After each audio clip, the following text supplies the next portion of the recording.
When you use the Use filter to get source documents functionality, you're provided with different filters or different fields you can filter on in your source documents. Let's see how those filters works, and I'll just run through all of them.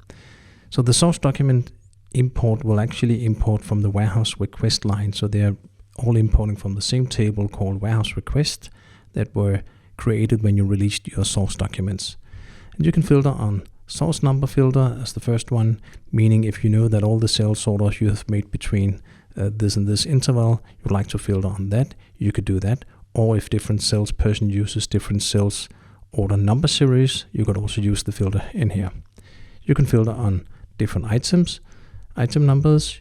You could filter on variant code, unit of measure code on the item numbers, and then shipment method code with this typical filter to use, and the shipping agent code, because it splits up the sales order into more logical parts, also related to the way you want to create freight tables.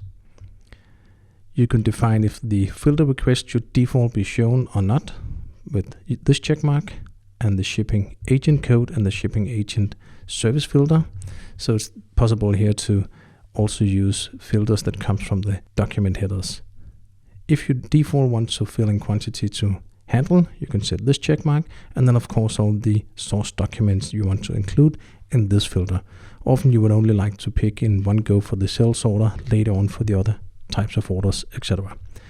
And finally, you can select whether to include only partial or complete shipping advice, or both.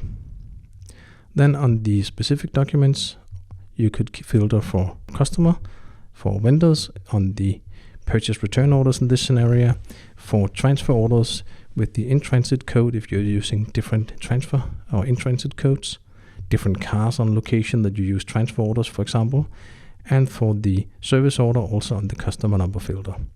So if one customer has many activities, you could set a customer number filter and do all of the sales orders for that customer number. So these are the filters on the Get Source Document filter card.